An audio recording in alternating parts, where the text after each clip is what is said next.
It is Thursday, October 16th, 2025 at 10:02 a.m.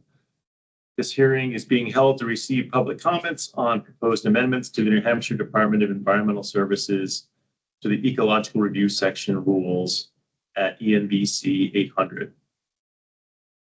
These rules will govern the permitting process for ecological reviews for protected species. They will replace interim rules that were adopted to implement the statute changes from HB2. The rules are largely procedural. They also include procedures for the use of the data check tool, definitions, and the criteria to be considered for the reviews.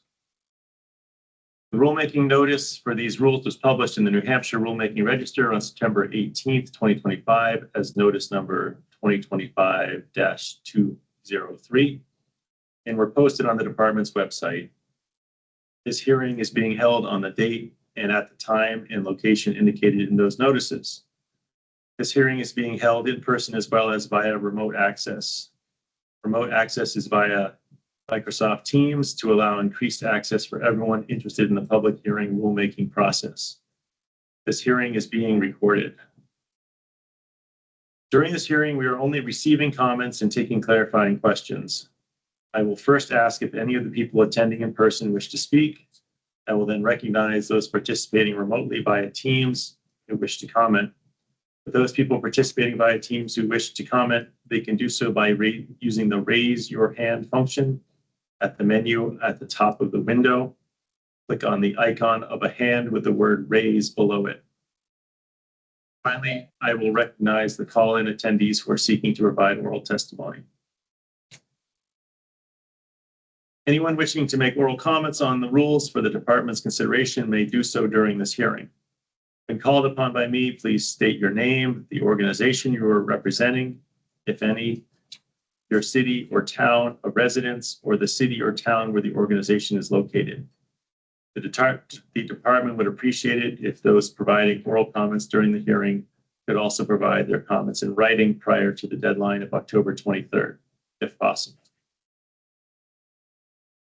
All written public comments received during the public comment period will be posted on the department's website. The department will consider all comments received and decide whether to revise the rules in response to each comment. The department will file its final proposed rules for consideration by the Joint Legislative Committee on Administrative Rules, plus a summary of the comments received and the department's responses. At this point, we are ready to accept comments. So I will ask now if there's anyone present physically in the audience who would like to provide comments. Not at this time. Okay, so there are no comments from the physical audience. I will now ask for comments from the online audience and indicate, please raise your hand if you'd like to provide a comment. Okay, Suzanne, I recognize you for your comments. You make sure she's microphone's enabled and everything. Hello, yes. All right, hello. Good. All right, we can hear Good you. morning. Very good. Good morning. We can all hear each other. That's great. Yes. So I'm Suzanne Fournier from Milford, and I'm an independent specialist on fish and game issues and coordinator of Brock's Environmental Citizens. And I'll begin by saying that the statute 212A requires DES to protect threatened and endangered wildlife species from three things: reduction in their reproduction, reduction in their numbers, and reduction in their distribution. And that's according to the adopted definition of not appreciably jeopardizing. It is therefore required of DES to write the rules for the new Ecological Review Program to accomplish that standard of protection. The proposed rules do not meet the statutory goal and do need to be fixed. These are my specific suggestions for fixes.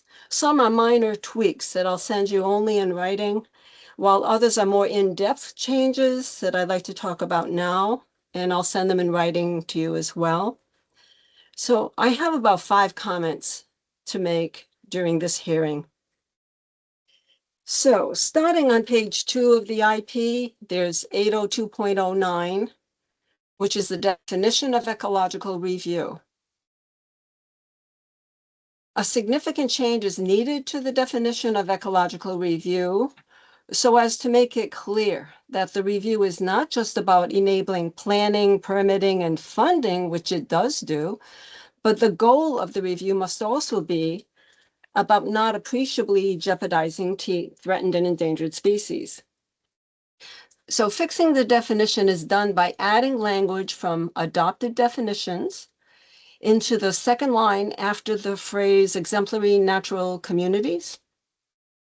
So that's why in writing it'll be very helpful to you. But so please add the following to the definition of ecological review, that it is for the purpose of avoiding, minimizing, and mitigating harm to prevent the reduction of reproduction, numbers, and distribution of T&E species that allow them to survive and perpetuate at the site of their distribution. So continuing, someone enters the room.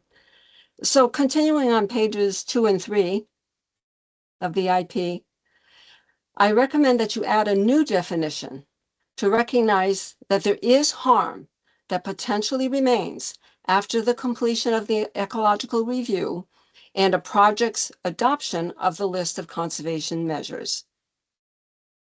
The harm we are talking about, according to the already adopted definition 802.11, is interference with breeding, hibernation, reproduction, feeding, sheltering, migration, and overwintering of the threatened and endangered animals. Therefore, a suggested new definition would be as follows. Harm, as defined in 802.11, that remains after incorporation of the entire list of conservation measures into the project, means the harm that is determined by threatened and endangered species biologists at Fish and Game Department to still remain after the list of conservation measures is applied to the project. I know, it's a lot to take in. Okay, moving on to page 6 of the IP. It's part 803.04, D for David, introduction, and D3. I'm going to talk about those two rules together. So these two rules rely solely on the inadequate data check tool. That is founded on very incomplete database, as everybody knows by now. So much so that the letters to applicants recommend that they conduct surveys on their properties to check for the presence of threatened and endangered wildlife and habitat. To fix the fact that the data check tool can only partially assess for the presence of threatened and endangered species, additional tools are needed. One tool readily comes from the Wildlife Action Plan. It's maps showing types of rare habitat and highest ranked habitat as well. Those maps would greatly help trigger important and needed reviews. Similarly, wildlife assessments of wetlands, so that's wildlife assessments of wetlands, not just wetlands for wetlands, and especially vernal pools at the site of the project would help trigger relevant ecological reviews. Therefore, I recommend adding language to 803.04D that if a project is within the highest ranked habitat as shown on the Wildlife Action Plan maps for the project area, or if there are wetlands present, especially vernal pools, then an ecological review is required. So turning to page 9, you have 804.04. It's the standard in A, and then the decision making in B. So the standard of protection for threatened and endangered species is given in Part A in two portions. First is how the project is designed to prevent as much harm as possible using conservation measures. And the second part, that DES makes a determination that the project either will or will not appreciably jeopardize the T&E species. Then there is Part B, the decision. But an important step is missing between A, the conservation measures, and B, the department's decision. That missing step is accessing the expertise of fish and game species biologists, who are the experts to determine if the project has incorporated the final list of conservation measures, does not appreciably jeopardize the species. The species, in fact, must be able to continue to exist and perpetuate at the location, both in the short term during the construction phase and in the long term after completion of the project. Otherwise, the standard of protection is violated.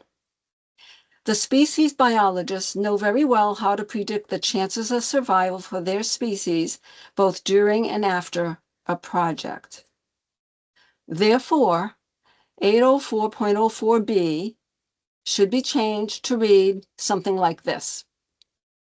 The department, with the aid of the threatened and endangered species biologists at Fish and Game, shall assess the harm that remains after the entire list of conservation measures are included in the project, to determine if the project with conservation measures appreciably jeopardizes the species or not.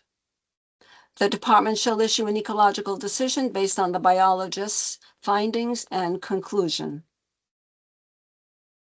Lastly, staying on page 9, I'd ask you to see 804.04 Part C, which says that if DES fails to meet the statutory deadline, then a project with conservation measures is automatically approved.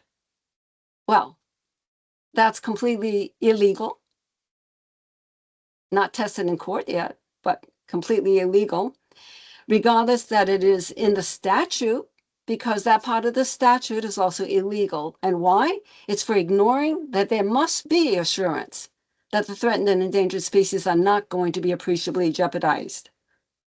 So the only legal option in such a case of exceeding the deadline is to deny the application. So I ask you to consider all of these comments, and I'll be sending in final comments to you in writing on this and prior hearings as well, the whole set 201 to 205. And I thank you for listening today. Great, thank you, Suzanne. Thank you. I'm going to continue with comments from the online audience, and then we'll come back to the in-person audience. You will join. Any other comments from the online audience? You just need to hit the raise your hand button to indicate whether you want to provide a comment.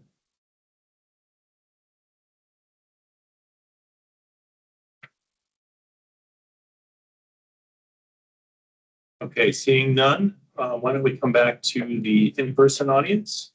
I've had a few people join since we started, so I'd say, is there anyone in person who wants to provide comments? Yeah, Phil, Jim Fougere, Pondview Wetlands. I guess I feel a little bit my fault that I came in a little bit late, but trying to catch up on what you talked about. I guess I wanted, reading through this information here. So Jim, so you're going to give comments. So could you just, are you representing an organization today or just yourself? So just my company, yeah. Okay, all right. And what town are you from? Farnstead. Farnstead, Yeah. thank you. I was trying to get a sense, looking at this information, how the process is going to change from what it is now. I understand the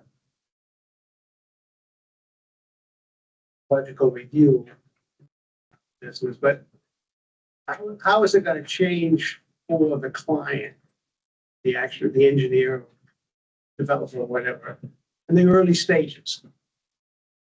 It wasn't clear to me when I was reading through all this. So Jim, for the public hearing format, we're not supposed to be answering questions. We're supposed to be just taking comments. So I could take that as a comment. Yeah. You know, it needs to be Yeah. clarified how Okay. that how there's differences, or if there are any differences. That's fine. Well, I did have another comment that is Go ahead. in the change here, and I know why you do it and all that. In the change here where we don't get maps with actual species information on the data check report. I just don't see that as being a good look. I've done over 100 of these assessment reports for endangered species and projects. And as it's progressed along, all of a sudden I realized that projects that don't identify species have changed. First of all, the area seems to have gotten bigger over the year that Fish and Game looks at, but also recently we had a project that had a data check letter that was out of date. It was only 15 months or something like that. So they went back and got a new one, and all of a sudden 2 new species popped up on it. They were over 20 years old, but somehow, so to me, that just seems a little odd. It feels like there's no constraints on how far this is going. I know it's kind of an odd comment, but it just kind of bugs me. Sorry. Understood. Yeah.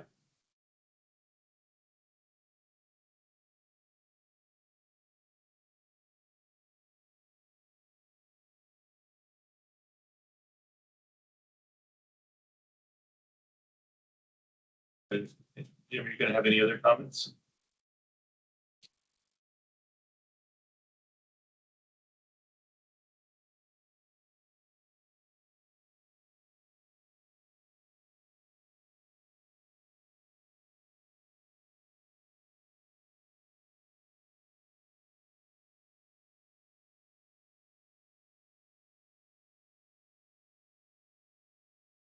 Okay. If I, Yeah, so yeah. do you have anything further to? Okay. Okay. Okay. Jacob Popzeski, representing Eversource. I do have one request for clarification in the rule.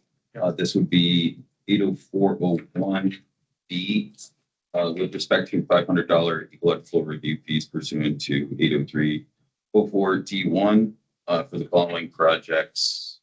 Alteration of terrain, linear projects over 1 mile, segmented projects, segments separated by greater than a mile, requiring a $500 ecological review fee. It is unclear at what point during the ecological review process that fee would be need to be remitted by.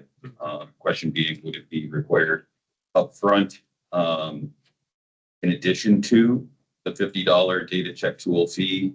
Or would that be inclusive of, would the $500 payment be inclusive of the $50 review fee? It's unclear as the rule is written here. And that's very pertinent to the work that we do being long linear projects. Similarly, with respect to, in my not knowing it off the top of my head here. It's the section relative to the request for more detailed data, which I think dovetails into Jim's question here. Are applicants allowed, or will the clarifying question would be, would applicants be allowed to request that detailed information upfront with submittal of their data check request? Or would it require the data check result letter to be issued to the applicant? They would therefore review and then provide the written request. From our perspective, a streamlined process is going to be very beneficial to our work. So we would be seeking to request that upfront if possible. With long linear projects, it's very important that we can plan both from a schedule perspective, with time of year restrictions being the most significant constraint on our work, but also to prepare for BMP implementation. It's understood that on a long linear project, such as a utility right-of-way, there would be high quality habitats in areas warranting very comprehensive protection, whereas other areas that have lower ecological value. So having an understanding of where those where those habitats exist across the landscape would be very helpful for project planning, so we can put together a more workable review for your staff. And I'm looking for that citation here in the rules. Sure, we can If others have comment, I can follow up with that citation. I think it's bottom of page 4. It's 803F. But after you get your letter. Yes, that would be, yep, that's correct. Yep.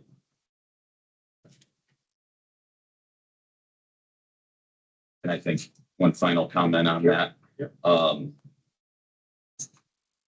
New Hampshire is unique in that the online screening tools that are made available to the public for project planning purposes in neighboring states have rare species information on them. Obviously, there's certain data confidentiality considerations that are captured in those tools, but they do depict high quality habitats, which we can therefore assume would be required to have a more extensive EFT implementation on them.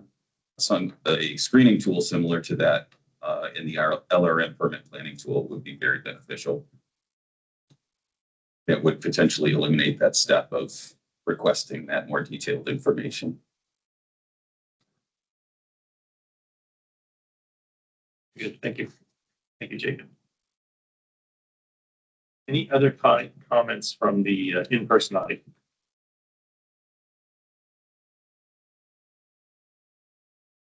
Okay, I'll give the online audience one more call, one more chance. If anyone has thought of comments, please raise your hand.